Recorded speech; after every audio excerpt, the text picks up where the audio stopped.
everyone. I'm delighted to extend a warm greeting to all the innovation leaders, startups, and investors who are joining us today for EthAum Venture Partners Corporate Innovation Demo Day. We call it a Corporate Innovation Demo Day for a reason, since in today's event, our startups will be focusing on attracting pilots and co-GTM opportunities with the attending innovation leaders, channel partners, and system integrators. Just to introduce myself, I'm Madhu, Managing Partner at EthAum. EthAum is a deep tech revenue accelerator based in Singapore with a portfolio of over 100 B2B and global startups. We are grateful to numerous government agencies, industry associations, channel partners, mentors from Fortune 500 companies, and venture partners who help us to strengthen the ecosystem. Today, 12 deep tech startups who were accepted into the Zero-Based Revenue Scaler July 2023 cohort will be presented. We conduct this program with the sole purpose of securing enterprise pilots, and our sales partners, resellers, and system integrators have consistently supported us in this endeavor. EthAum and its startups put in a lot of effort throughout the program to improve the GTM, acquire customers, fortify the pipeline, and increase the MRR. The startups that are being showcased come from a variety of countries and industries, including BFSI, robotics, food tech, sustainability, and real estate. You will watch the pre-recorded video pitches for 4 minutes before asking 1 or 2 questions. If you wish to look into co-GTM or pilot opportunities with the startups, please set up a deep dive. We also have very amazing jury that is varied and has a lot of experience in innovation space.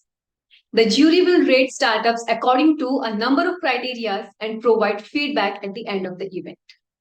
I hope you have fun at the event and fall in love with founders' passion and innovative solutions.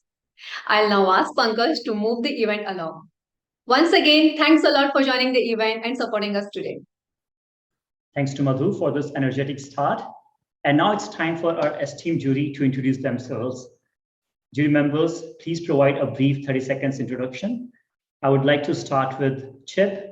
Thank you, Pankaj. Chip Rogers. I'm a Chief Partner Officer at WorkSpan. We're a software platform for co-selling with partners. We're a Series C startup based in Silicon Valley City area, and excited to be here.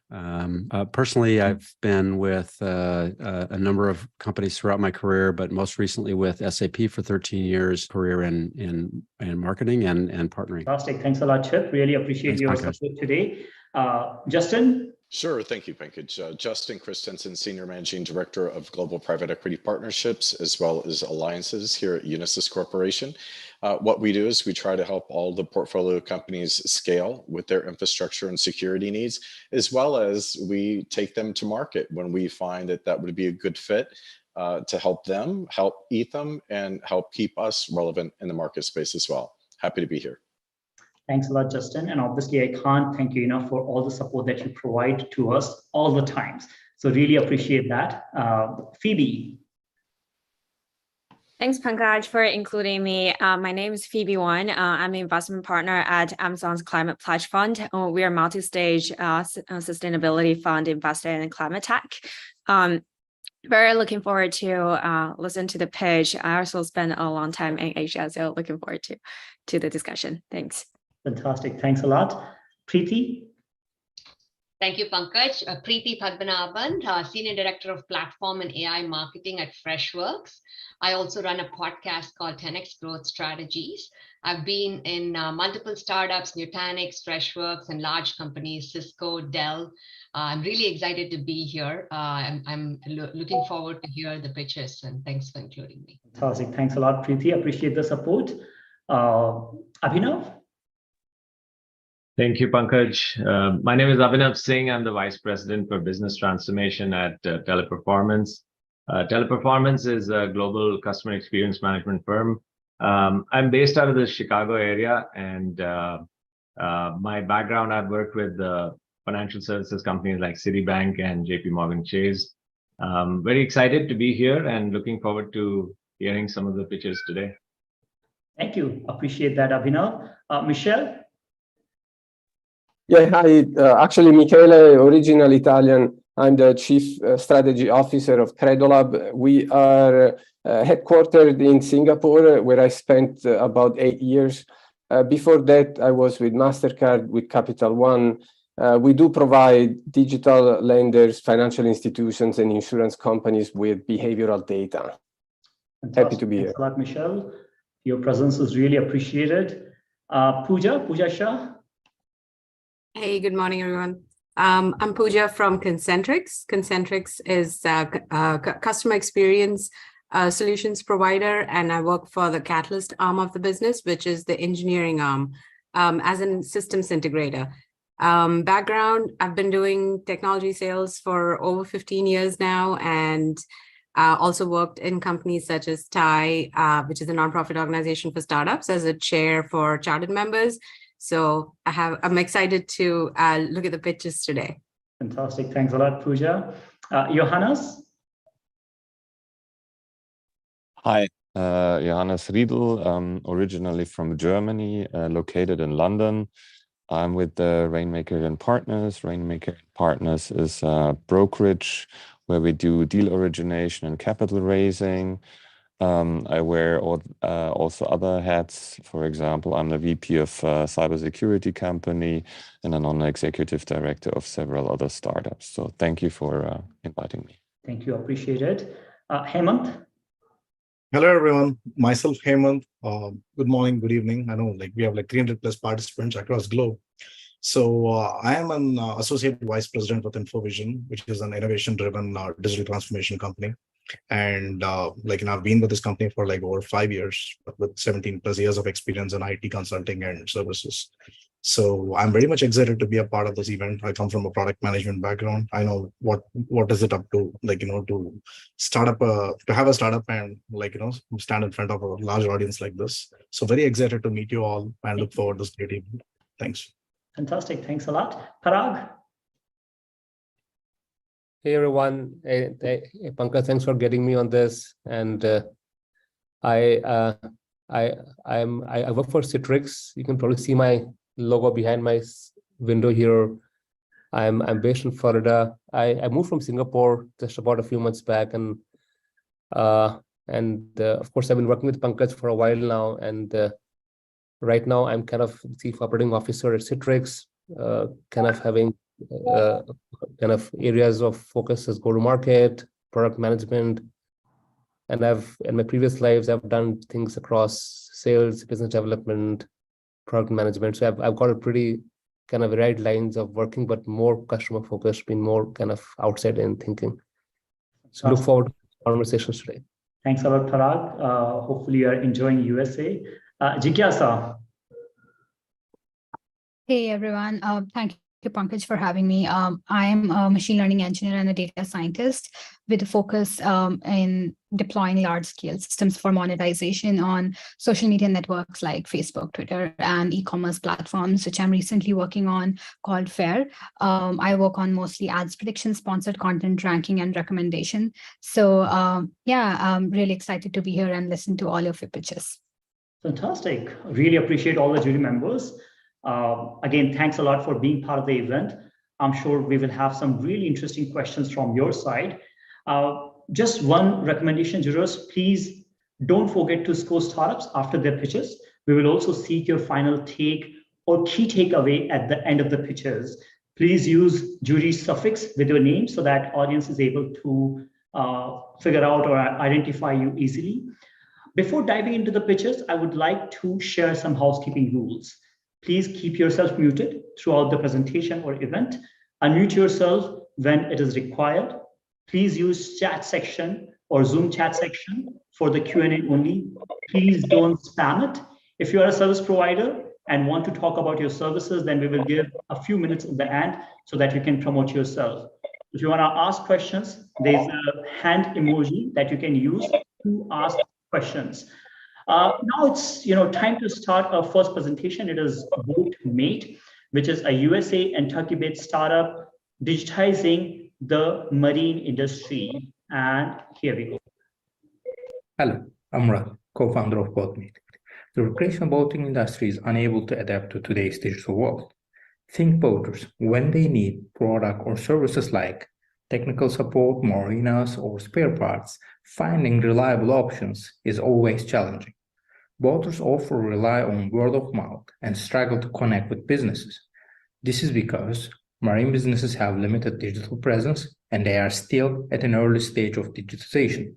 Therefore, the industry needs to be redesigned and must match with today's digital world. To address this challenge and transform the industry, we developed Boatmate. Boatmate is a pioneering marine tech hub empowering businesses with digitization, enhancing customer experience and streamlining sales. This is how the very first version of the platform looks like. From a business perspective, Boatmate serves as a digitization hub, offering turnkey solutions for online sales and improved customer experiences. For boaters, Boatmate is the ultimate one-stop platform for working with reliable marine businesses.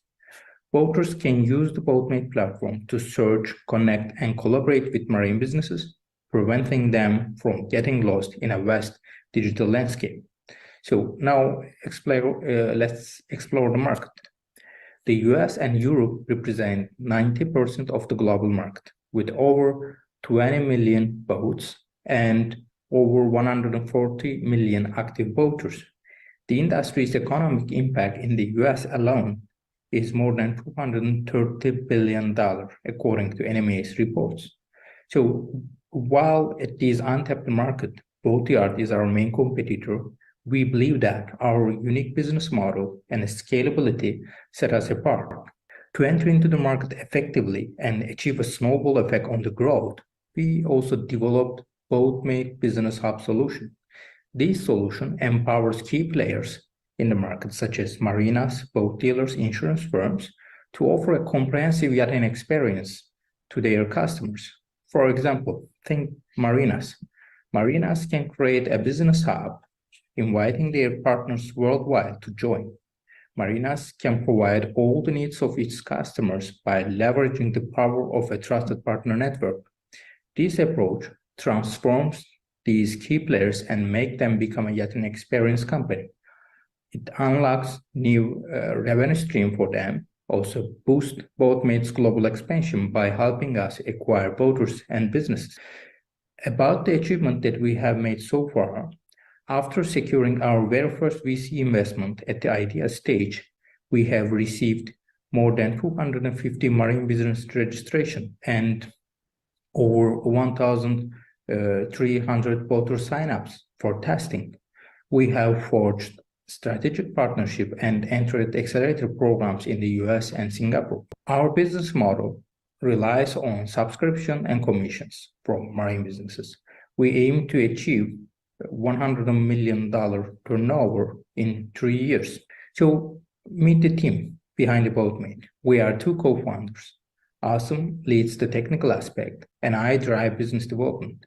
With over 15 years of experience for each, we are also backed by a renowned team, globally recognized advisors and investors. So we believe Boatmate is set to disrupt and redesign the recreational boating industry worldwide. We are looking for visionary and passionate investors that look for disruptive business models. Invest in Boatmate to make history in the recreational boating industry. Thank you so much. Okay, Judy, do we have questions for Murad from Boatmate? I can go first, Pankaj, if that's okay. Oh, please. A quick one, Murad, thank you for the presentation. It was very impressive. You talked about the business model having subscriptions and commissions. Boats can cost widely different. So do you have a strategy around how you're targeting the different segments of people who are coming to buy or sell? I couldn't understand the question well. Do you mean, can we use the same technology for other verticals or something else? I'm just trying to understand, how do you segment the target market? Okay, so mainly we are targeting the business side, and on the business side, our primary target is starting from marinas, technical services, and then continue with the marine services. But at the number one priority, we have marinas. Second is the technical services. Understood. Thank you. You're welcome. Murad, Preeti here. So what I understood was you're setting up a platform for consumers who own boats and the marinas for commerce transactions. Is your business model like a percentage of the transaction? What are the different business models you're exploring to get to that revenue traction? Yeah, we have some freemium part. Companies have their profile for free, or boaters have their profile for free.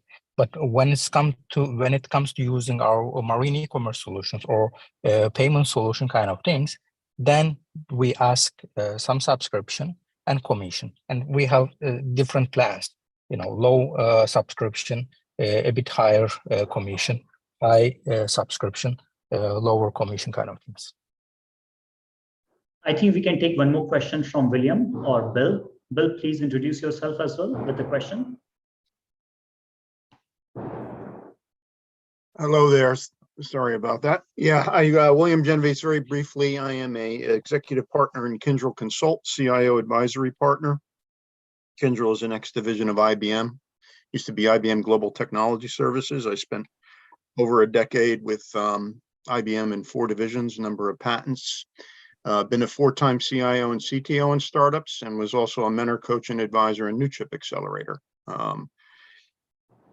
Primarily focused on financial services and health tech, healthcare secondarily. My question for Murad was on the addressable market. Have you gotten down into, on a regional and global basis, total addressable market in terms of revenue, potential revenue, as well as service addressable and service operational market?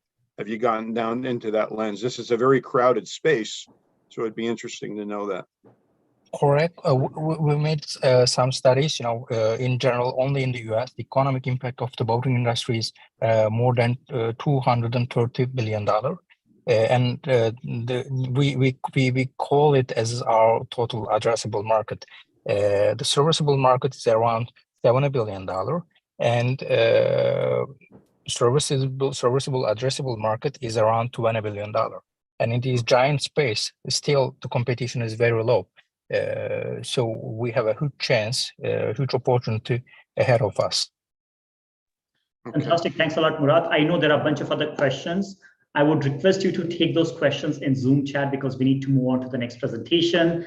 Next presentation is from Zero Circle, which is a US-based startup creating green financing opportunities for small to mid-sized businesses. And here we go.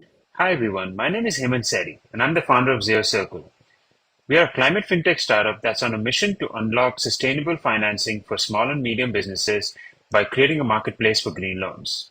Today, there are over $60 trillion of assets under management in various forms of loans and pension funds that will have to be transformed to sustainable or green assets over the next 10 to 20 years to meet some of the net zero commitments. In addition to that, many small and medium businesses do not have an easy way to access and qualify for these green loans. Most tier 1 banks have green bond programs to finance $50 to $100 million energy projects.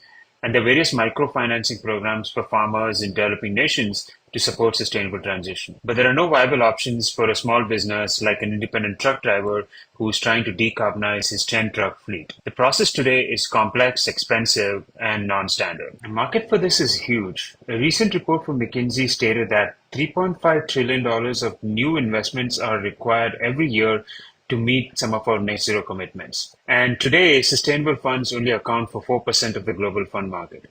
We have a long way to go, and every business must get started today. This is where Zero Circle can help. We are an innovative marketplace connecting businesses and lenders to access and deploy green loans. Our AI-powered marketplace helps businesses qualify for green loans by creating a comprehensive lender-focused sustainability profile. We then align and connect businesses with relevant lenders based on lender-specific impact and sustainability criteria.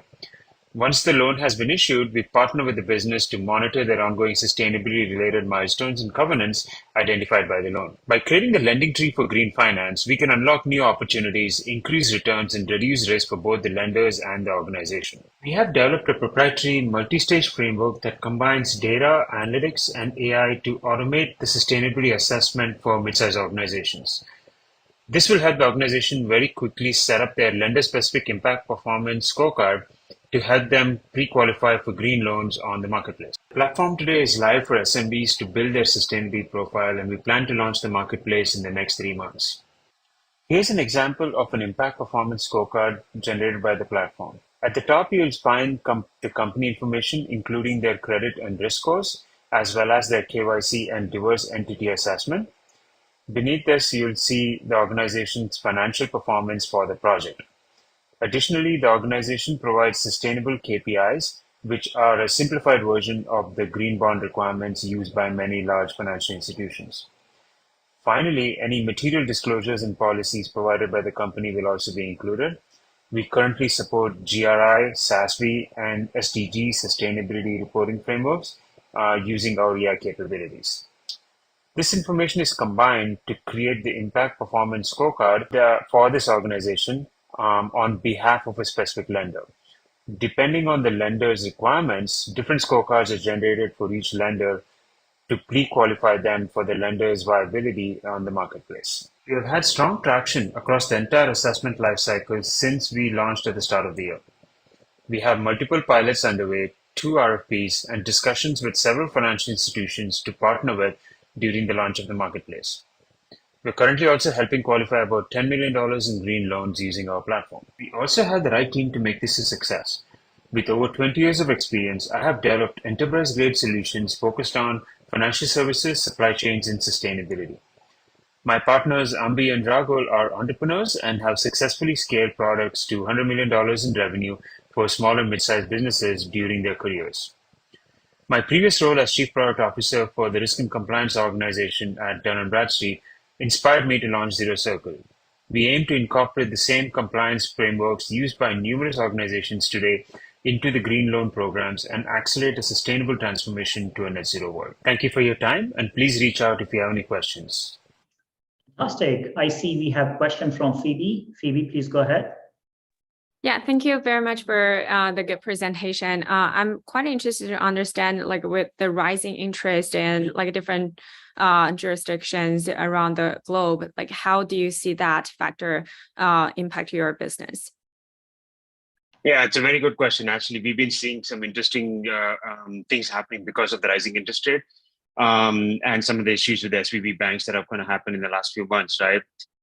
Many community banks and smaller banks are needs to start to differentiate themselves because of those interest rate changes and also because of the fact that they're losing deposits. So they're starting to actually create these kind of green loan products within their banks so they can actually attract new types of customers. It's kind of an interesting, reverse phenomenon that I'm actually seeing with this.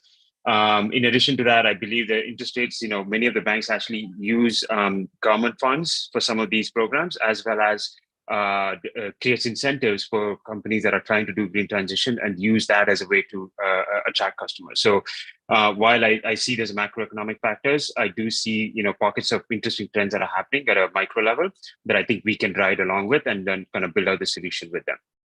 Fantastic. Thanks a lot, Hemant. We have next question from Chip Rogers. Please go ahead.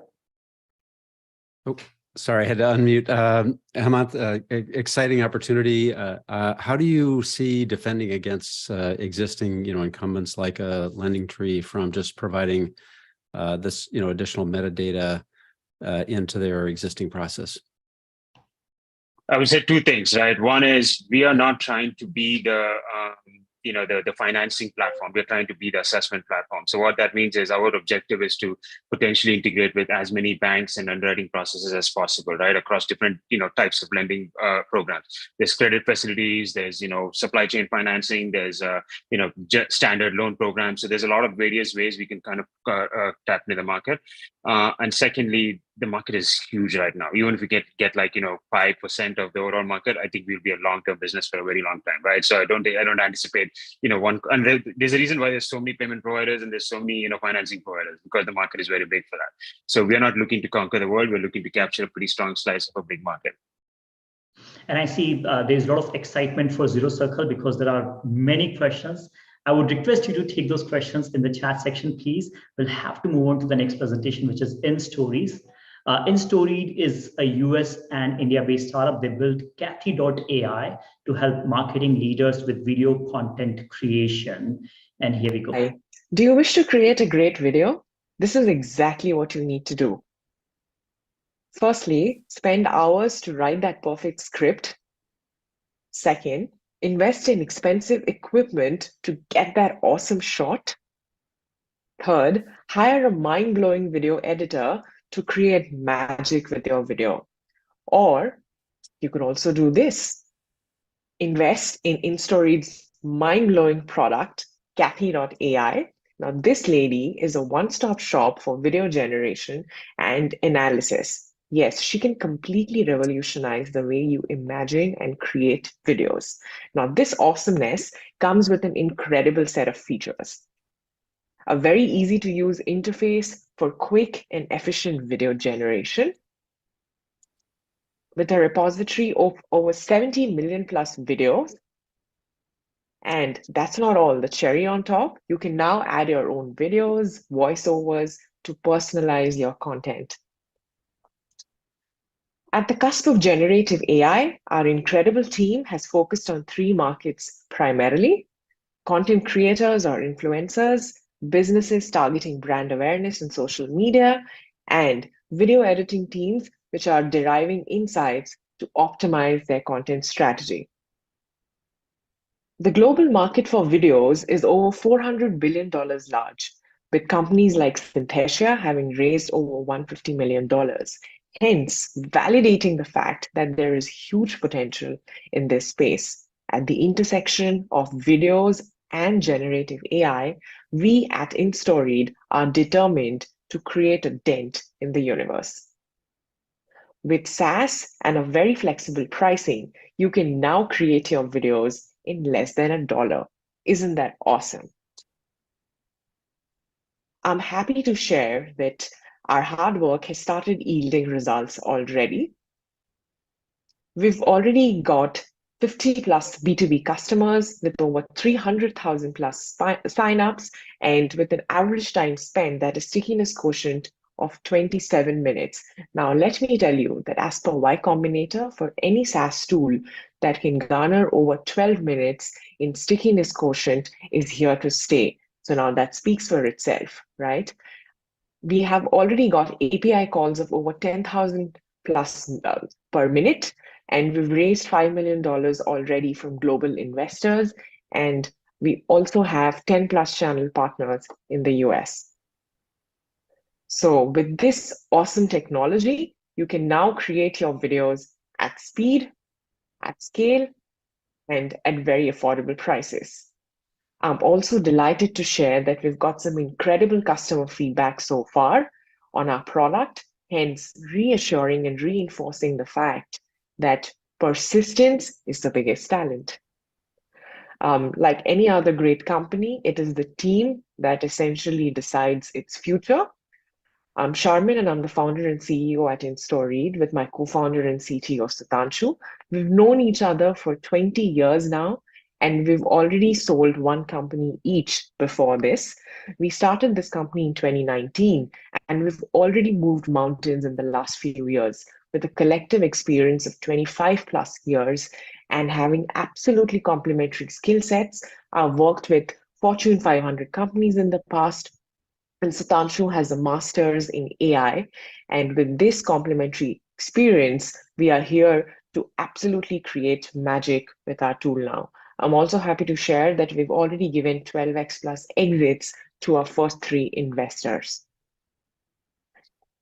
If you'd still like to talk to us and want to know more about the product, I'm happy to have a chat with you. Please do reach out to us. Thank you so much. Fantastic. Charmin is available to answer questions. Zack, please go ahead. Hi there. Thank you very much for that that pitch. Very, very clear and to the point. You've given very clear information all the way through. A question that I have is in terms of investments and your investment round that you have now, what's the plan for that? You've raised a significant amount in the past. What's going forward now? Yeah, hi, Zach. Thank you so much for that question. Yes, we are in the middle of a fundraise. One lesson that, COVID has probably taught all of us is that, no money is ever enough. there's always, room for some extra buck in the bank. So yes, we are currently raising, another $5 million. Yeah, we are in talks for that. Yes. Now, how far along is that going right now? So actually, we've just started. So we are looking at closing it hopefully in the next quarter. Yes. Okay. I think we should take that offline. Zack, please. Hemant. Hey, thanks, Pankaj. So, Charmin, like this was a great product. So, having used similar products and being a big fan of this technology, right? I would like to know the key differentiating factor, just one that keeps you guys different from Synthesia or the others you just mentioned in the list.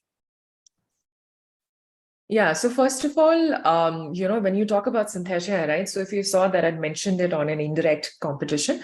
So the reason being that, Synthesia, essentially what they do is that they use something called as deepfake technology. I'm sure you've heard of it, a lot in the last few months. So using that, let's say if you have a tool and you want to promote your product, so, you could just get a face of whatever ethnicity, nationality that you want, put in a beautiful accent to it, and then, use that to essentially talk about your tool, your product. However, we don't do that. What we do is essentially text to video conversion, number one. And number two is that, we analyze your videos, we summarize your videos, we create highlights from that. So that is the biggest difference, between them and us. And the second thing being that, we essentially have a very large database of already existing videos. We've, also partnered with platforms like Shutterstock, Pixabay, etc., to, sort of give us that whole 70 million plus data points. We've also partnered with, 7 Ivy League universities in the US. I'm based in Austin, and I'm working very closely with the team at UT Austin. So yeah, that's where we are. Fantastic, Charmin. Thanks a lot for that answer. We'll have to move on to the next presentation. And if you have more questions for Charmin, please use chat section. Next is Booqed from Hong Kong, which offers private modular work booths with access control. Here we go. This is Ben. He's the CEO of a fast-growing tech company in Hong Kong. Last year, he moved his team from a co-working space into his own office. But Ben had problems: lack of meeting space, fitting everyone into the office with all the growth, and managing people who were working from home. He thought about renovating to create some meeting rooms, but was put off by the cost. He was also worried about spending money now when his lease expired in a year. Ben's dilemma reflects common pain points in commercial real estate. First, office decisions can be a nightmare. Companies are forced to anchor their growth assumptions in office leases that can extend over multiple years. Getting it wrong means either too much space or not enough. Second, the rise in work from home has knock-on effects on companies in terms of how they manage their teams and get the most out of their offices. It's also resulted in a need for more flexibility and speed. But what if I told you that you could build flexibility into your office at 70% less than the cost of traditional renovations? What if you could gain access to key data analytics to maximize your office use? And what if this could be done in days rather than months? I'm David, co-founder and CEO of Booqed, and that's where we come in. We offer a modular platform comprising hardware and software that enables companies and landlords to easily set up and manage fully automated workspaces in their existing offices or buildings. Here's how it works. Start with a warm shell, or any space will do. Pick your modular furniture that you need. Add our access control, booking technology, and occupancy sensors to automate the space. Finally, you can manage the space with our mission control platform, including data analytics on how each space or desk is being used. And there you have it, a fully automated workspace. Our business model is simple and transparent. One-off charges for hardware and monthly SaaS fees for the software. For certain use cases, we also do revenue share. Now, we launched our first product, our Smart Booths, in May of 2021. Today, we have clients across property, education, finance, and education sectors. Clients such as Tandem, who is turning an empty space in an apartment block in Toronto into an automated co-working amenity for residents, or Hong Kong's Vocational Training Council, which is converting large areas of their libraries into bookable collaboration and meeting spaces using our tech. They use Booqed because our solution is proven to either increase revenues or asset values through amenities and monetization opportunities, or reduce costs through automation, rapid deployment, and decreased renovation costs. I'm David. I've grown startups in Europe and Asia. My co-founders, Charles, deep operations background from private equity. And Ken, he was part of the team that developed the contactless card system being used by the Beijing Metro. Between us, we have 3 exits and 6 patents. Now, earlier I talked about my friend Ben. He solved his office problem with our access control and booth systems. In the first month after installation, our data analytics showed his new spaces were 60% utilized. His team loved them. So he bought 2 additional systems. He just moved his team into a new office and moved our systems along with them. We've helped to future-proof his workspace. Office space is becoming a service made to fit business strategies where productivity is synonymous with tech-enabled collaboration. Our vision is a future workplace that is as easy and plug and play as any other outsourced tech stack within a company. We're scaling rapidly and are seeking pilot opportunities with real estate developers, educational institutions, or Fortune 1000 corporates in Asia and North America, as well as potential channel and financing partners. Flexibility in real estate doesn't have to cost the earth. Talk to us to find out how we can work together. Thank you. Fantastic. Questions for David? Zack, go ahead. Yeah, David, thank you very much for sharing. A question, I'm a bit confused as to who the kind of ideal customer is. Is it someone like WeWork, like Tandem, that has space and they want to better utilize that? Or is it the person that is needing space, the end user? You use Ben as the example, because it was a bit kind of confused between the two. Yeah, that's a good question. Look, we're a B2B, we're a B2B2C play. We do not go direct to consumer. So there are benefits, obviously, for teams and users who are wanting to use, say, an automated workspace or some of our automated workspace solutions. But really what we're targeting is corporates, landlords, real estate developers, institutionals, basically people who are wanting to convert their spaces into or optimize their spaces and create that kind of flexibility that they're looking for. Great, thank you. Next question from Neil. Neil, please go ahead. Hi, David. Great presentation. One question I have, it looks like in your booths, there's a step going in. What are you doing for handicap accessibility? Yeah, that's actually, I was wondering whether somebody was going to ask that question, actually. So look, I mean, what we're doing, Tandem actually had the same issue, right, in Toronto. And obviously, accessibility is a big thing. What we can do is we actually have we can create sort of a ramp system where people, say, in wheelchairs who are accessibly, who have issues with sort of taking that step, can just roll up into the booths themselves. So it's basically like a slight ramp incline that can actually lead in without having to actually take a step up. Okay. Thanks a lot, David. I just realized that Zoom chat section is feeling pretty lonely. So if you want to use that for questions and answers, please use that. If you want to compliment a startup, that's a perfect place to compliment a particular startup. Okay, next is Pentab from Singapore and Malaysia.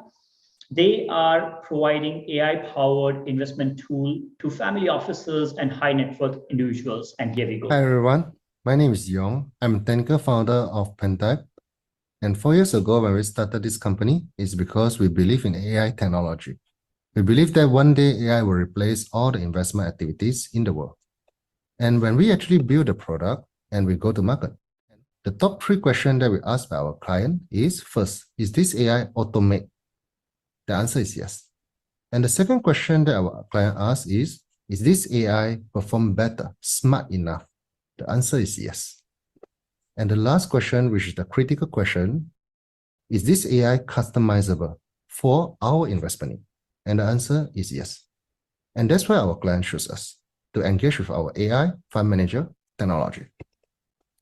And how do we actually do that? In this chart, it actually shows the architecture. And in all the data here, all the icon here, the most important one is data, global data. Because data will decide how the AI monitor, how the AI manage, how the AI make decision.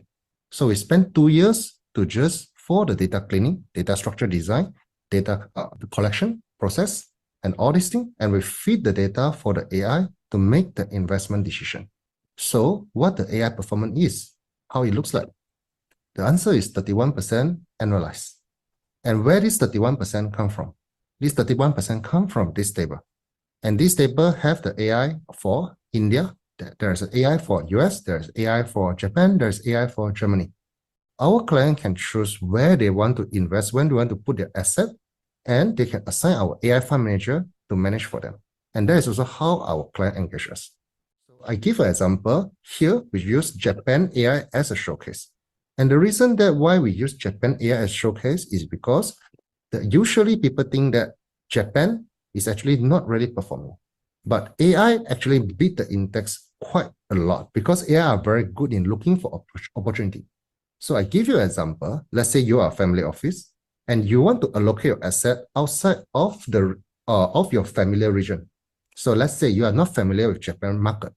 So instead of looking for a human fund manager, you actually come to us and use our AI fund manager to manage for your investment in the Japan.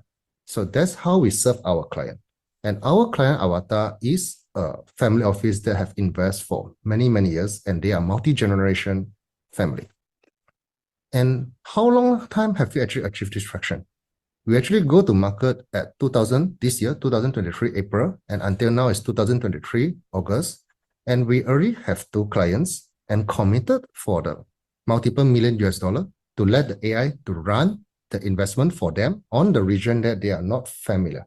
And one is multi-generation family office, and another is a high net worth in Australia. And how they engage with us?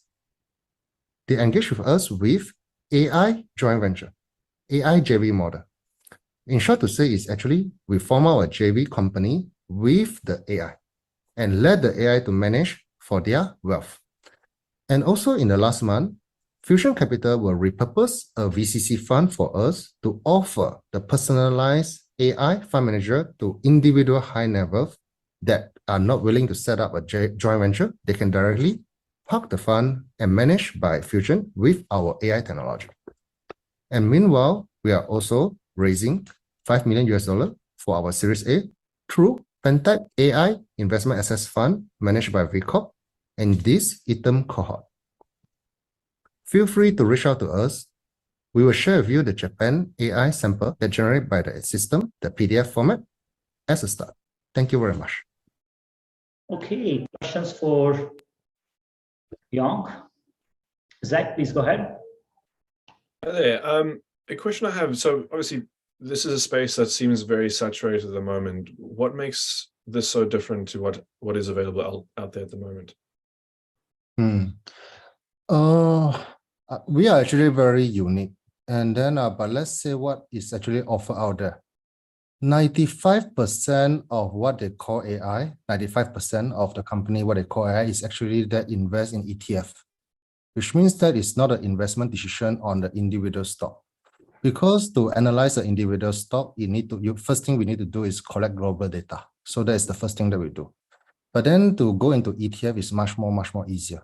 So that's why the 95% of solution out there, they are actually more like a sales channel technology, not a hedge fund analysis technology. So we are actually we actually dive into the most smallest direct investment to the equity market. Great, thank you. Thank you. Okay, is there any other question? Okay, fantastic. If there are more questions, please use chat section. Next is Soaring Robotics, which is a US-based startup leveraging robotics, computer vision, and AI to automate the cannabis production. And here we go. Hello, everybody. My name is Natal Partansky, founder and CEO of Sorting Robotics. Today, I'm going to be talking to you guys about what Sorting Robotics is currently doing in the automation space and where we're going to. First off, I'd like to address the problem that we're currently tackling, and that is the lack of automation in the cannabis industry. As the cannabis industry moves from cottage to commercial production, there needs to be automation to scale the industry. The first component that we've developed is a robotic arm that comprises of a computer vision system and an operating system that makes us very nimble when it comes to providing solutions to our customers. Next, we've developed a unique hardware solution to infuse pre-rolls called the GECO robot. The GECO uses a calibrated injection system to dose cannabis cigarettes with concentrate or distillate material to improve their THC percentage. By creating an automated process to do this, we can allow manufacturers that buy from us to scale in a cost-effective manner. We build all of these solutions into a unified system that is also tied together with a telemetry backend that goes into a cloud analytics software that we built in-house, and we've called it Laka. This is just our initial foray into making a unified solution for our customers in the cannabis industry. Eventually, we look to apply this unified solution into other industries as well. In the cannabis industry, we work with some of the best brands in the business. One of them is Tilray, the biggest company for cannabis in Canada. And we also have customers in every recreational legal state in the United States. So what is our go-to-market for the company? Well, first, we started in e-commerce, in the trading card industry. Then we scaled up into cannabis, and we've been in the cannabis industry for 4 years. The cannabis industry has allowed us to build a sustainable infrastructure on the hardware side and the software side, customer service, and sales. Looking forward, we're planning to scale into other verticals as well. Life sciences is the current focus, and possibly hospitality in the future. In the cannabis industry, we're uniquely positioned as a leader, and we build the devices that other companies can't. Eventually, they try to catch up and create competitive systems. We know the customer very deeply and understands the problems that they face on a visceral level, so we're usually about 18 months ahead of the rest of the curve.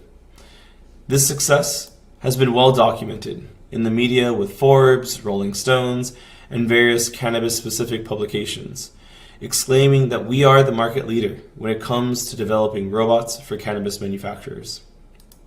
Currently, the company is about 12 people, with my co-founder Cassio and I starting things a little over 5 years ago. Now we have a management and operational team that is robust and seasoned in various businesses and engineering disciplines. Our team serves as a great foundation for building future products in the industry and scaling out other verticals. Thank you for your time, and reach out if you have any questions. Thank you. Fantastic. We have Nodal on the call to answer your questions. Zack? Hello, everybody. Hi, Nathal. Very nice to meet you.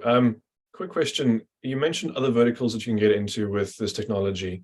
Although right now you're in the cannabis industry, how quickly could you get into the other industries, or do you need cannabis to kind of ride out for a while to do that?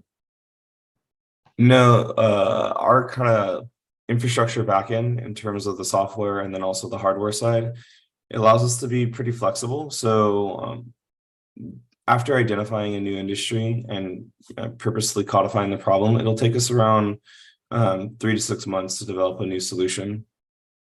Generally, we have like 80% of the whole infrastructure completed. It's more about retuning to whatever we're looking at. Great, thank you. Thank you, Zack. Pooja? What are the risks that you're seeing in manufacturing of the hardware, the robots? And are you manufacturing it in a specific region? So we have a global supply chain for all of our robotic systems. When I say global, I mean it's not just China. It's China, Taiwan, India, Europe, South America, and then also a local supply chain here in LA. We don't really have many supply chain issues, and that's mostly because we're normally buying our electronics on like a 6-month lead time, even though it may say on the sticker that it's 4 to 6 weeks. There's been a few times when we've had pretty long delays, and then now we just project out pretty far, and we don't really have any issues. Fantastic. Thanks a lot, Pooja, Nodal. Next is Kernel, which is a US-India-based startup solving intuitive financial solutions or tools to SMBs in South Asia. Here we go. Hello, I'm Becca, co-founder of Kernel, and we help micro businesses in India to survive the new GST scheme, the new tax requirements. There are few historic trends that converge around India these days. One is the huge generational shift, the number of internet users, which is over the top and second largest in the world, as well as financial inclusion. Since introduction of UPI, the amount of people having bank accounts has skyrocketed. And nowadays, people are ready to receive and pay digitally and start doing business digitally. And on top of that comes India's destiny to become the global superpower. And for that, #1 priority is to eliminate the gray economy and invest the tax revenues in infrastructure, education, healthcare, etc. And India has been very consistent in planning and efficient in implementing the tax reform. It all started with demonetization and then covered the top of the pyramid. And starting this year, from 1st of August, every small business has to issue an e-invoice. I mean, everybody who is above 5 crores in annual turnover, e-invoice on every sale that they make. And starting next year, after the elections, it's gonna capture the entire market. So for micro businesses, being digital is no longer an option, because to comply, you need to digitize. So this is a matter of survival for the smaller guys. And the market is just getting figured out. So nobody owns it yet. But again, there are either point solutions for micro businesses or comprehensive accounting software, which they cannot operate. Their outsourced accountants usually do it. Only Zoho provides full suite solution, but it's way too expensive and it's way too sophisticated for the micro guys. So we built a mobile first solution for micro businesses to help them digitize their entire operations. And we see tax compliance as our foothold in the market, but on top of that, we are providing them with additional features to help to increase the value we deliver to them and increase stickiness. At the end of the day, we're building the embedded finance platform to empower micro businesses to get their hands on easy, short-term loans. After building successful products in Georgia and the Philippines, we expanded to India 18 months back, already have over 70,000 users with over-the-top retention rates, and over 2,000 crores have been already built through Kernel. And we've been distributing the product through partnerships as well as providing loans to our customers through the partners. And we've seen that through the partnerships, our partners have been able to boost their customer satisfaction and engagement, as well as the retention rates. Apart from that, we've been able to help them decrease the acquisition costs through the billing software and then upsell and cross-sell additional financial products, including working capital loans. Of course, we have open APIs and easy to integrate, but we also have white label solution, which helps our partners to take over-the-shelf solution for the billing part rather than develop their own solutions. And we're open for different ways and different business models in terms of the partnership. So if you wanna help us deliver this huge value to micro businesses and help them survive this change, please feel free to contact me. Thank you very much. Thank you, Beka. We have questions from Abhinav. Abhinav, please go ahead. Yeah, this is a great idea and good initiative here. I'm sure you're aware there are, almost every state in India has a different language that they speak. I'm curious to know if you have any plans to provide, or are you already providing multilingual support specific to the Indian market? Beka?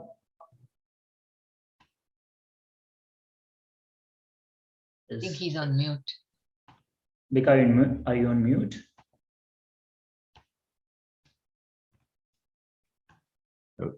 Sorry for that. I think Thank you. Thanks.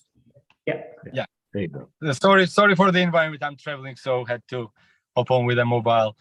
That's a great question, and thanks for that. So our software is mostly in English, but again, we have Hindi and Singlish as options for users who want to use that language. We don't have other languages inbuilt right now because that really increases the velocity, basically. So it kind of decreases the speed with which we can develop if we add multiple languages. So we decided to put it forward a bit farther in the pipeline. But again, the southern states mostly speak English, and the western part where we are most concentrated in terms of customers, Hindi and English defined. Fantastic. Chip, I think you have a question. Sure, Becca. Yeah, really interesting. Great.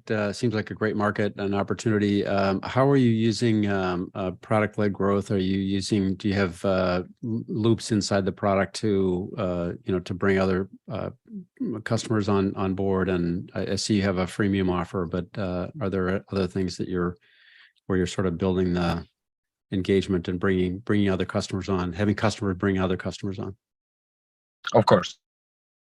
Thanks a lot for the question. So we've been basically able, and that's what we've been doing to validate the product problem fit, as we call it. So we now know for sure that the product quality is good because we are able to convert over 50%, 51% more precisely of users who show up for demo towards the customers. And now the next step, we'll be launching that in the first quarter next year, is what we call a two-sided platform. So if I issue an invoice, it would be your purchase order, basically. And the invoice contains all the information about your business, including the name, the tax ID, address, which are the key inputs for the tax purposes in India. And with one click, we will onboard also the second side of the deal, basically. So this is the growth loop and kind of virality loop that we are building into the product. In terms of the general expansion to the market, we saw, and we've experimented with all the channels, but we see that the most efficient way to do this is to use the existing networks of the partners who serve the same customer segment but don't have the competing product, and kind of run on top of their solution and just provide the customer success on our end. So this is the model with which we are currently expanding in the market. Fantastic. Thanks a lot, Becca. And yeah, if you have more questions, please use chat section. Next is Conformance X. Thank you. A UK startup making drug launch process more efficient and streamlined. Here we go. Thank you for giving us the opportunity to present Brand Launch X. We are a team of distinguished global brand launch experts and consultants hailing from the life science industry, armed with extensive experience in product launches. The genesis of our venture lies in a curious observation. While new drug launches are pivotal for these life science companies, a staggering 90% of them end in failure, a challenge often swept under the rug. In response, Conformance was founded in August 2021 to create a launch platform to empower launch leaders. Our research unveiled a scarcity of accessible launch-related data scattered across various sources, leading to a lack of accountability when launches falter. Hello, my name is Bob Glasser, and I previously ran marketing for Merck here in the US. I've had the great pleasure of working with a team here at Conformance X on an exciting new solution to help pharmaceutical marketers and specifically new product launch teams to be more successful with their launches in today's changing environment. I don't need to tell you that drug launches are highly intricate endeavors involving multiple tasks, teams, and resources. However, over the past 3 years since COVID-19, research from EY, Deloitte, McKinsey, and IQVIA have concluded that some 86 new drug launches underperformed by 42% compared to pre-pandemic benchmarks, costing their companies over $10 billion in lost revenues. The root causes identified include misalignment of teams, inefficiencies in planning, and inadequate resources, all contributing to a lackluster performance in the critical first 6 months. With this in mind, we embarked on a series of workshops to better identify these challenges in real time, culminating in the development of a definitive framework to construct a platform that will allow more successful new drug launches. After 18 months of dedication and effort, we proudly present Brand Launch X, the epitome of successful drug launch strategies. Brand Launch X is an intelligent IT platform that maintains constant vigilance over every facet of the drug launch journey, providing you real-time insights, updates, and alerts. This cutting-edge system is further bolstered by our esteemed panel of brand launch experts. The system is structured into 3 major segments. The very first section is Planner, which is a repository of over 1,500 tasks, enabling customization, template usage, or import of other existing plans. The second segment is Launch Impact Navigator, which is an AI-powered early warning system identifying launch risks and their impact, facilitating the course correction to ensure the on-time and budget launch delivery. The final section is Recommender, which will deliver launch benchmarks based on live data, optimizing new drug launches. Brand LaunchX is a purpose-built for life sciences companies, designed in collaboration with global brand launch experts and tailored for global launch leaders. The system is highly customizable, enabling you to craft your bespoke launch plans. It's very, very scalable. You can host multi-brand, multi-country, multilingual launches. Brand LaunchX is very flexible and can import data from various tools like Excel, Smartsheets, or datasets. And knowing the industry compliances, the system is GDPR and HIPAA compliant, ensuring encryption and anonymization. Brand LaunchX reduces time involved in alignment and visibility by over 70%, enabling business to efficiently strategize their launches. The platform's capacity to optimize collaboration and alignment, aided by audit trails, can reduce unproductive discussions and duplication of efforts by over 50%, enabling conformity and accountability. Brand LaunchX also impacts financial, offering potential savings of up to 25 to 30% in launch value creation. Brand LaunchX provides visibility across the launch journey, aiding decision-making, thus maximizing the potential for positive drug launch performance. Thank you. Hey, questions for Abhijit and Ankitash? Can you see poll on the list? Yeah, Jack, please go ahead. Yes, quick question. So in terms of the kind of balance between software usage and still having a consultant going through this with that company, what's the balance there? How much input is still required from a consultant or from an agency to go through this process? So we believe initially it will be around 10%, and we have a whole end-to-end solution. We have figured out the frameworks. So we will have our client success managers who will be connecting with the single point of contact within the pharma company based on our discussion. And we just need inputs so that we can validate the data with our data at the back end so that we can provide the right insights. Great, thank you. Okay, yeah, Pooja, please go ahead. Could you share a little bit about the market size and opportunity for this? The market is huge, to be honest. It varies from country to country. When you talk of the US, we have got so many drugs in the pipeline.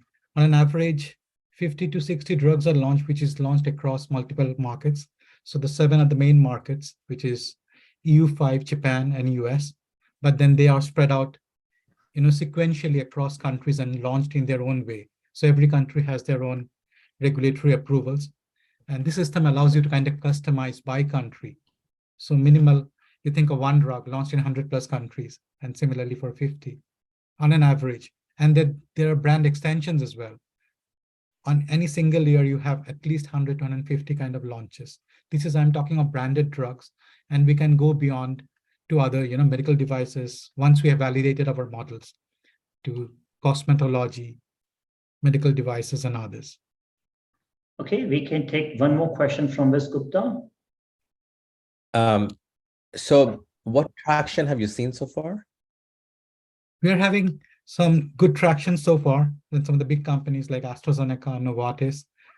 Even now they have been struggling, because they use Excel and Smartsheets and the data sits in different functions.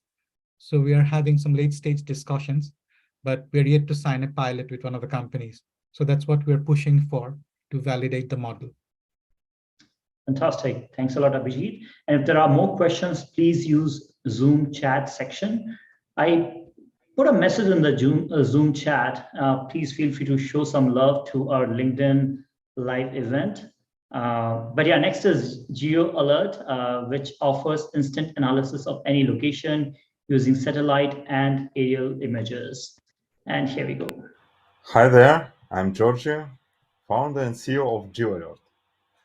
We develop AI mapping platform to digitize and automatically map the real-world objects using satellite and aerial imagery. Are we about to map the whole world? No, not true. Actually, companies like Google, Microsoft, Facebook claim to digitize the whole planet, and they do contribute a lot into the open mapping data. AI has the potential to revolutionize the mapping workflows, as it's considered by Google Bard. Okay, Google, sorry, but the point which is missing here is how we're gonna implement this technology into the real business applications. And this is what our product is about. And more important, as the world is not static, it's continuously changing all around us. how to get this information updated for the specific location requested by user. This is how our platform is designed. You can get easily started with web application cloud-based, no need to purchase commercial software, no need to purchase commercial imagery. Everything is connected. And we provide API to power your own applications with AI mapping capabilities. Mapflow is used globally. Here you see the heat map of Mapflow active users for some 3 months during 2023. Let's get more business specific. What kind of applications can be powered by our platform? Technology allows to generate 3D objects from 2D imagery. No LiDAR, no stereo imagery, and it's extremely useful and cheap for telecom companies to design and plan their radio frequency networks when it comes to the large scale. Another one is related to optimizing of imagery costs, detection of construction sites, and updating of the maps more frequently. Another case is related to vegetation management within power line corridors. Our technology allows to extract vegetation areas, predict vegetation heights, and report power line stakeholders about potential vegetation risks within the protected zones. Launched in 2021, Mapflow has more than 1,000 active users monthly. We have 2 large, dozens of small clients, and the growing number of leads across different industries, from digital mapping to urban planning, consultancy, etc. To tell the truth, extraction of information from satellite imagery is decades old. Yet the market was disrupted by AI technology and the availability of affordable Earth observation sensors. And it could be much more fascinating if not only 2% of all downstream applications from space technologies related to Earth observation applications versus 26 upstream. So how you gonna launch satellites more and more if you don't know about adoption and demand on this data in the real business world? Development of the software as a service cloud-based platform looks like a reliable and long-term strategy here. With my co-founders, we are passionate about maps and data, and we invite you to join us in this fascinating, never boring journey to launch the pilot projects with large enterprises having our successful records in these industries, and develop our product towards the wider range of users to unlock the fascinating opportunities that this market has. Thank you. Fantastic. Preeti, you have a question for GOG? Please go ahead. Hi. Thank you for that presentation. So question about what, you talked about few use cases like agriculture and telecom. What areas have your primary customers been, and how do you monetize your solution? Thank you for the question. Actually, we are targeting customers across different industries because the need of geospatial data is ubiquitous, but mostly we are focused on telecom companies in great need of cheap and scalable data, and we are trying to provide the data analysts to get hands on this continuously updated data coming from recent images and extract it with the power of AI. And actually, there are companies who manage utilities like power line operators, and we are targeting these companies. We have the one customer who is managing power line across large areas and who is responsible for detection of risks and mitigation of this risk within power line corridors. Fantastic. Abhinav, please go ahead. Thank you, Gregory. This was a really good presentation. Thank you. I'm just curious to know, is there a usable case for freight movement? Can you use this product for ocean or air freight movement?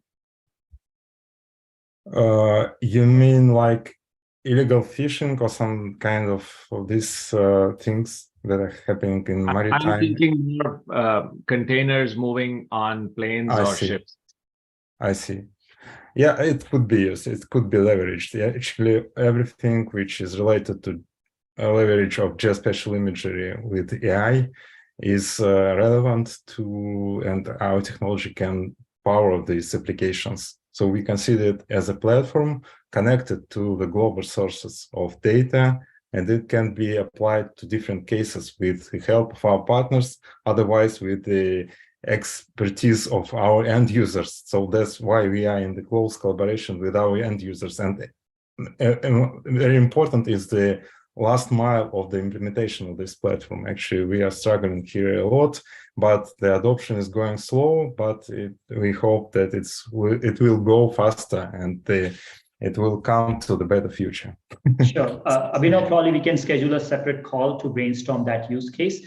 Govindraj or Raj? Yes. Hey, thank you for having us. So I recently worked for Hitachi Energy, and Hitachi Energy has about 80% of the energy market globally, right? So, and I was one of the folks that developed product management for their predictive analytics, as well as their predictive maintenance and vegetation management solutions. So we looked at Esri and we looked at other solutions. Esri is just too expensive. So one of the challenges we have is that utility substations don't necessarily like to go with new technology. At least they're apprehensive working with new technology. So I'd be curious to learn what's the number one challenge you've had working with energy companies, and then I'd like to follow up offline with you. Sure. Thank you very much. Actually, we're in close connection with Hitachi Energy. We were just discussed the pilot project, and we are up to launch it. So we will get in touch. Okay, I'm sure you know the same people then. Okay, thank you. Thanks a lot, Raj. If there are more questions, please use Zoom chat section. Next is Modular CX, a UK-based startup empowering e-commerce players to create, manage, and publish 3D online shops. And here we go. Hello, everyone, and thank you for being here today. My name is Bilal, and I'm one of the co-founders at Modular CX. I'm also excited to share with you how we seek to transform our world of online shopping. At Modular CX, we are driven to reinvent retail by combining emerging 3D technology and creativity that allows brands to offer a personal and engaging shopping experience. The reason for this limited adoption is due to three core obstacles. First, it's expensive to implement with upfront 3D costs ranging between $20,000 to $200,000.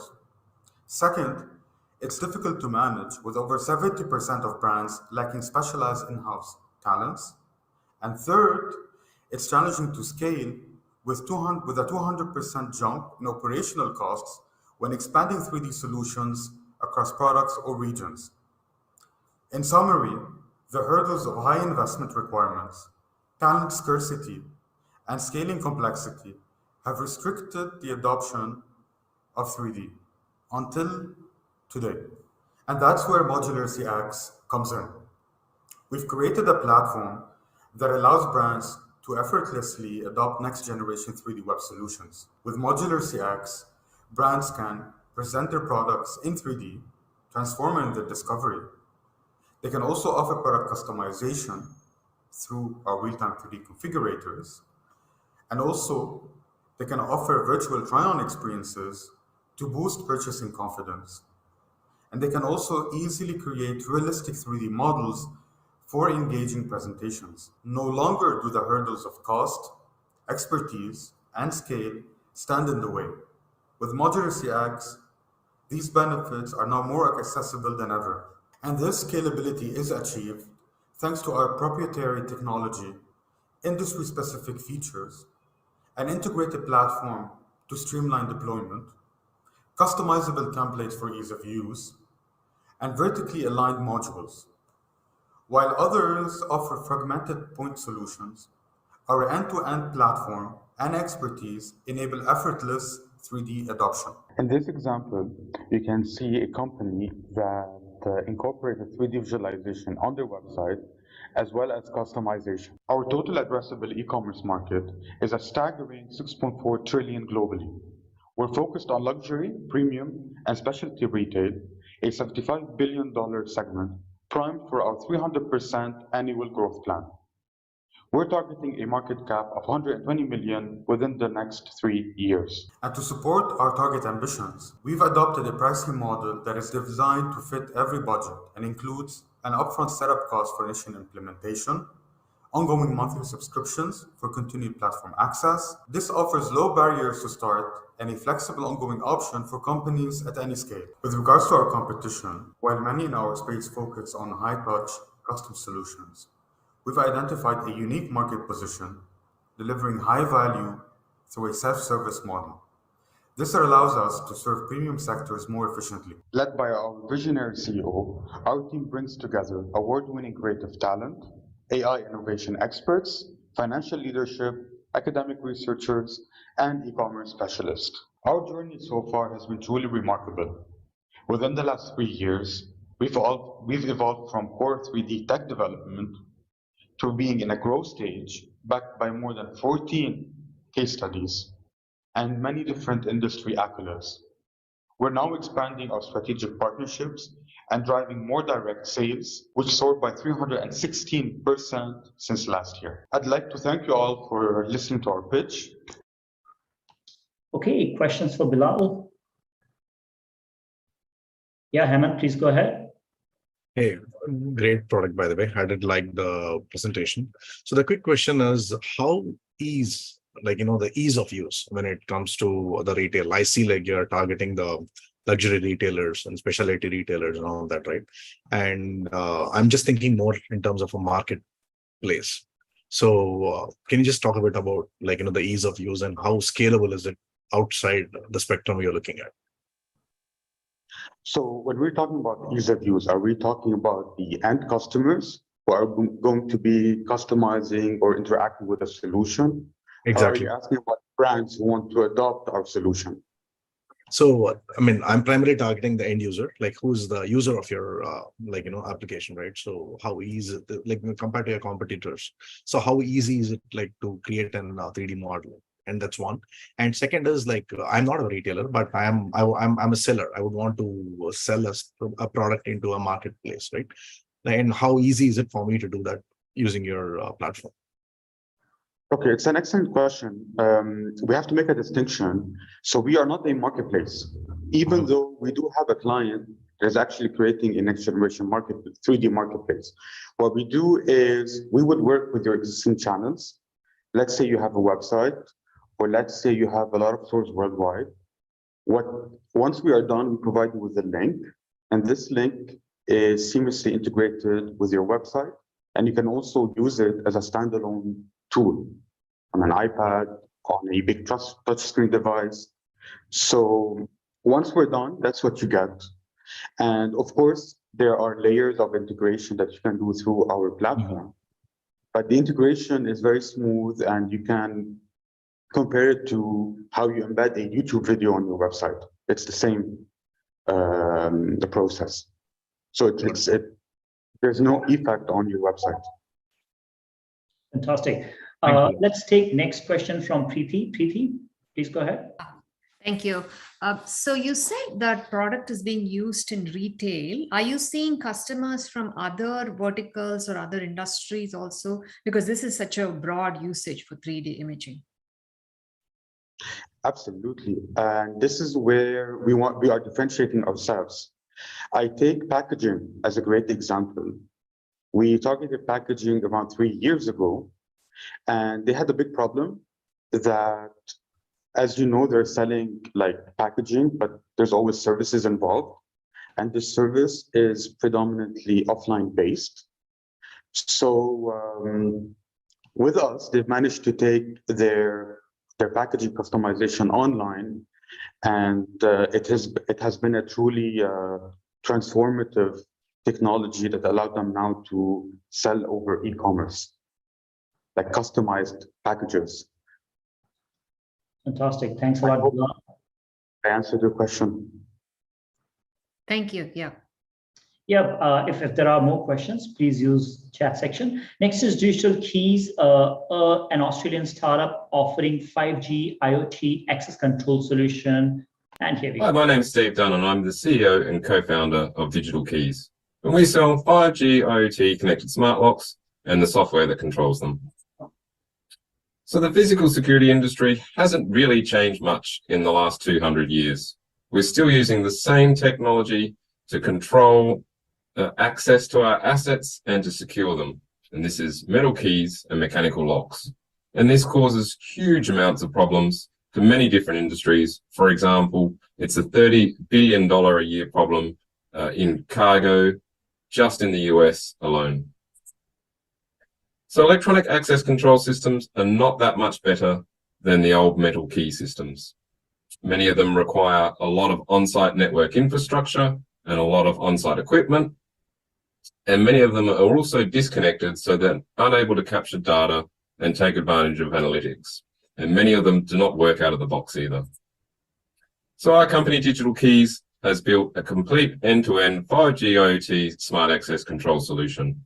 Our IoT platform is hosted at AWS, and we have SIM cards inside our smart locks, enabling us to communicate to the products over the network.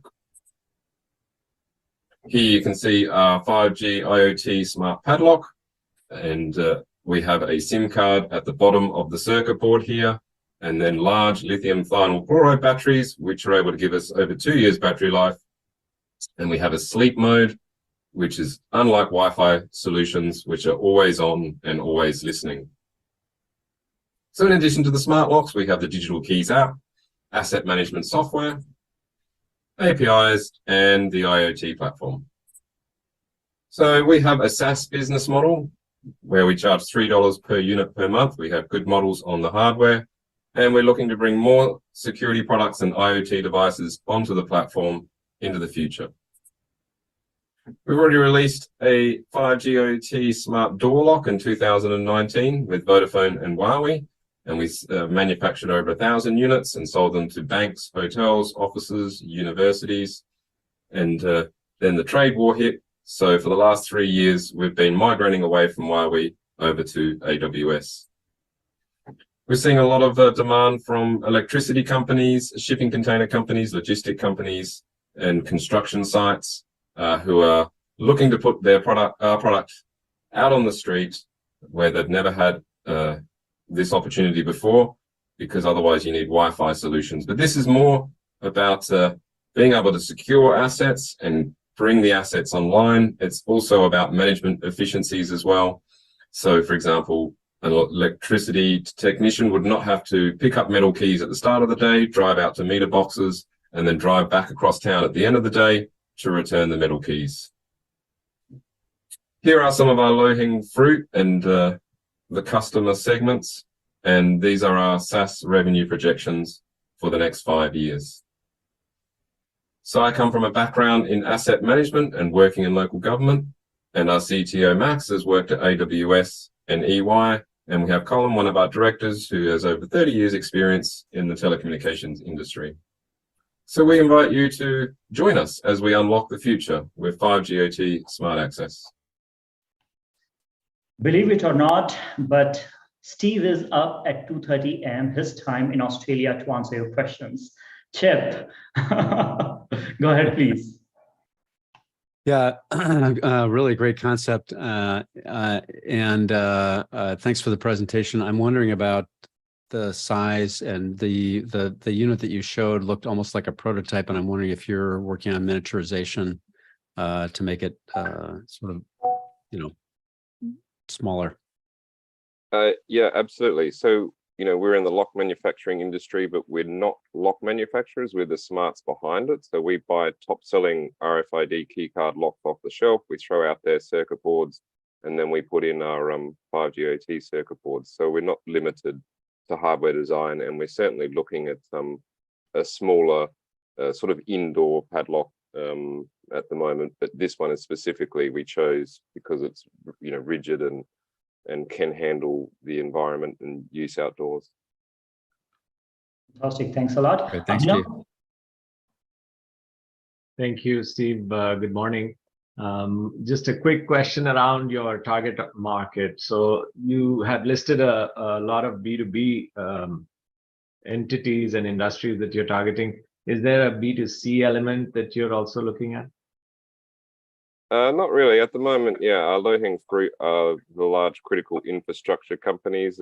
Some companies have told us that they did audits of their assets during COVID, and they found that they had, anywhere between 1,000 to 1 million units that they want to secure. So yeah, we're sort of really we're hearing a lot of demand for orders between 10,000 or 100,000 units at the moment from one critical infrastructure company. So this is the first time that they've had the opportunity to get connected access control out on the street. So yeah, that's where our focus is. But we're not going to say no to any other opportunities. Thank you. Thank you. Hemant, please go ahead. Yeah, a quick question, Steve. It's a great idea, but as an organization, if I'm going to buy 100 units of, the asset, and what kind of access do I, have? So apart from monitoring the real-time status of the asset, do I have an access to remotely lock and unlock, or do a remote access management and all that? What does the organization get? Sure. So yeah, you can remote unlock from anywhere in the world, basically. And you can get live events, and you can also use it for tracking as well. There's an inbuilt GPS chip, and there's also a tampering alarm inside there. So if anybody attempts to break it, you can get a live notification to say that someone's attempting to break in. And there's also an audible alarm on there. There's also a temperature sensor in there as well. And so, yeah, lots of wonderful features that you can add once you bring a product online. Got it. So it is customizable, right? I do see the big size locks, but for example, if I'm looking at a till in a convenience store or a gas station, can that be customized for the smaller size of business too? Yeah, absolutely. Yeah, I mean, we've got so many different applications. We've got just 12 applications listed on the website, but there's probably 50 to 100, and yeah, and that's why we built the APIs, so that we encourage people to sort of choose the features that they want to add to their own software and their own apps, because yeah, everybody's got their own sort of unique needs and wants and applications. Thank you. Thank you, Steve.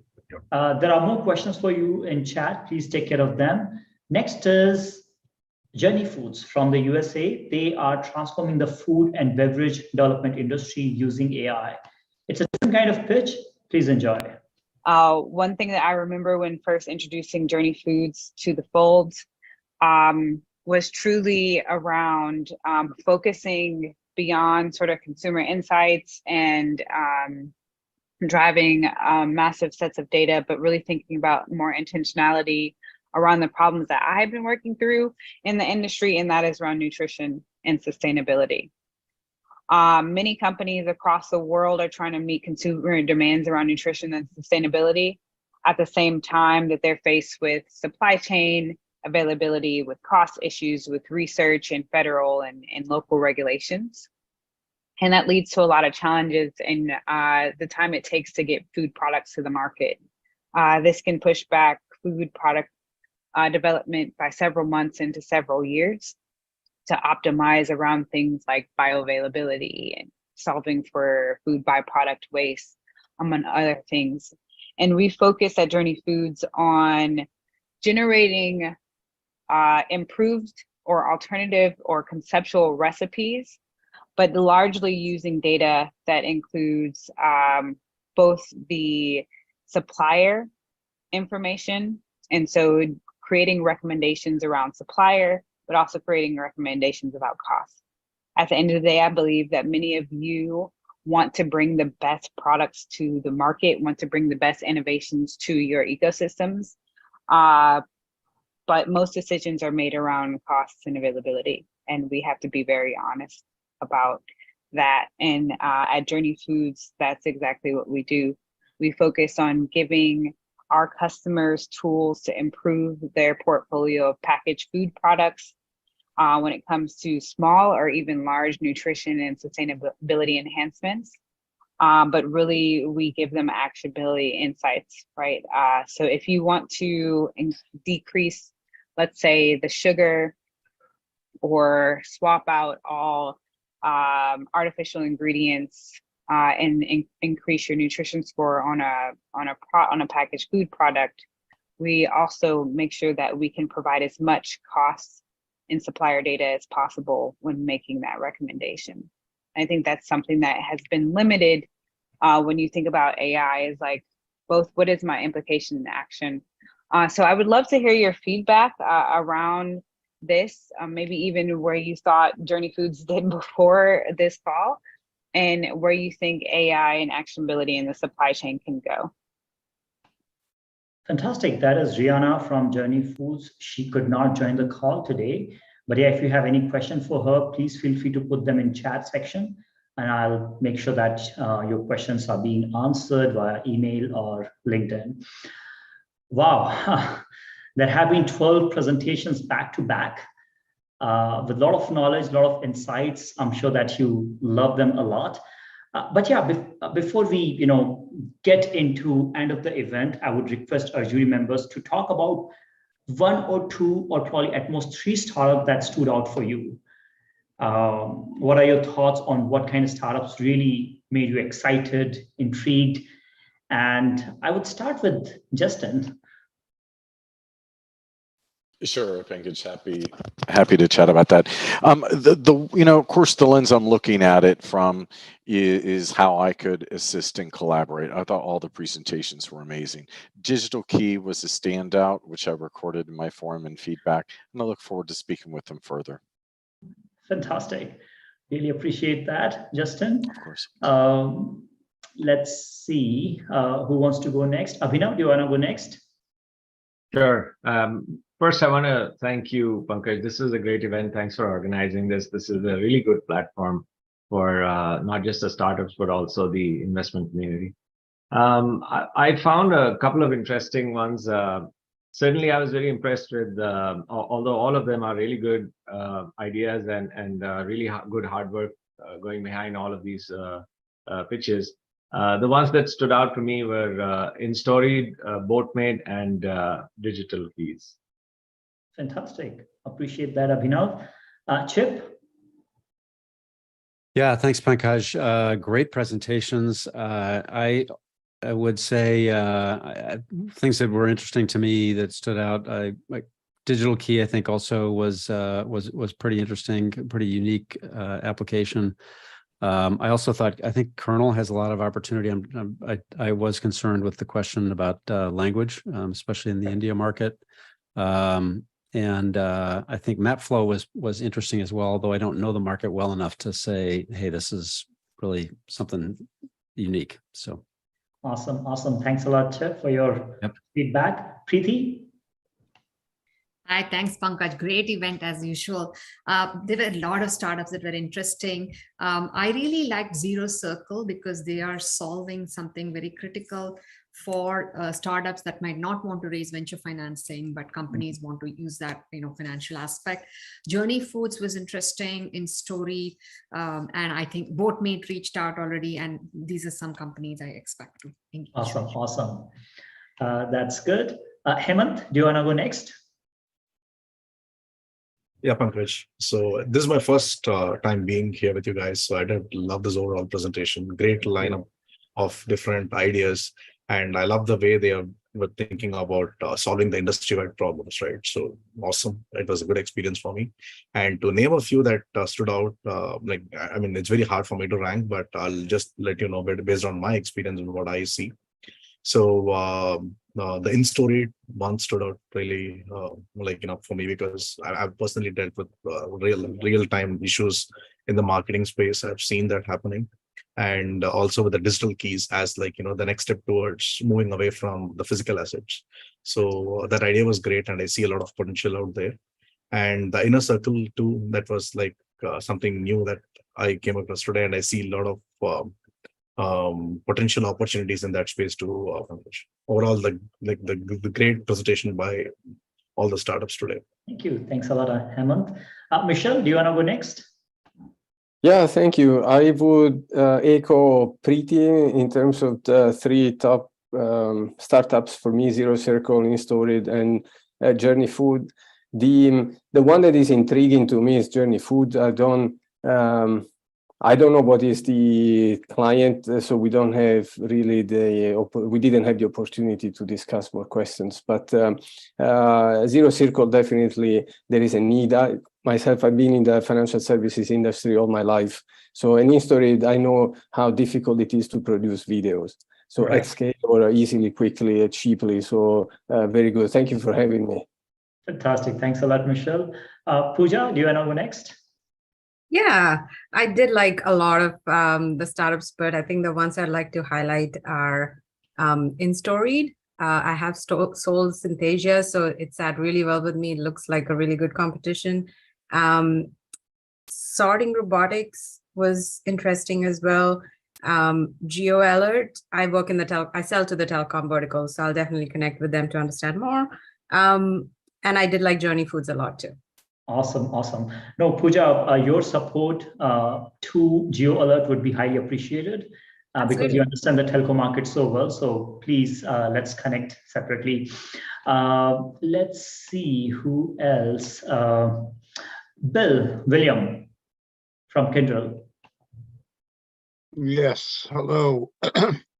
Yeah, I liked actually a general observation. You know, they've all done a really good job in identifying what the problems are out there at a macro level. Okay, but this goes back to my earlier comment and question to Boatmate. You know, where's the granularity in terms of TAM, SAM, and SOM? Okay, that's the general observation I had across all of them. I didn't see any clear leaders in answering that question. Okay, however, from the intersection of my interest, my investment thesis, where I work and play, I'm mostly interested in AIP, okay, in terms of risk modeling and crossover into financial services, geo alerts, okay, and then also if they can nail down the TAM, SAM, and SOM a little bit better, Zero Circle. Yeah, so Bill, just to answer your question, we don't really focus on the market size in the corporate innovation demo day because this is more focused on the product, product focus, right? We have an investor focused demo day in November timeframe, and at that time we definitely talk about the market size, but not in this event. Yeah, I mean, and I also give that view from the lens of sitting on our innovation board and selection committee, which we've had some discussions at that. I'm on that committee and board under corporate strategy and Kyndryl. Okay, so I need a lens, obviously to see where there's market fit. Okay, in terms of at a macro level where everybody's jockeying for position and how we're going to align to help a company like this in terms of partnering. So fantastic. Thanks a lot, Bill. Really appreciate your feedback. No problem. Yeah, Bill, you have almost taken all my feedback out as well. So as Rainmaker Partners, stealing your thunder. yeah, thank you. Thank you for that. As Rainmaker and Partners, we have a lot of institutional investors and also a lot of, I would say, incubators that would be interested in a lot of all of those products. But again, so as Bill just said, without a clear TOM, SAM, SOM, and it's nearly impossible to judge. That would be my general feedback. We're totally aligned here, Bill. So regarding the presentations, I liked best the digital lock and Boater. I personally believe this is a very great great products and very great also great investment thesis. Where I think we can help the most from I would say Rainmakers and Partners perspective is Penta IP, as we're having a lot of family offices that maybe want to try that out. And on a personal level, for Conformance X, a friend of mine has been working in this space for like 40 odd years. So if you need me, I can do the introductions. Yeah, thank you. Definitely, we never say no to support. Thank you, John. Johannes, definitely will appreciate that. Okay, who else is missing? Zack. Yeah, sure. Again, thank you very much for inviting me to be part of the jury. It's always great to hear everyone's feedback and to hear all the pitches. I have a bias towards health and medtech and anything that's related to that or could be. So Brand Launch X, I was really kind of keen about that, as well as sorting robotics. And Modular CX, I really liked their pitch and what they're building there. It's something quite interesting. So looking forward to speaking to some of those founders. I've requested for introductions to them and seeing how we can help them with investor relations. Definitely. Thanks a lot, Zack. Again, thanks to all the jury members for being part of this event, for providing your feedback, for asking some really interesting and relevant questions to the startups.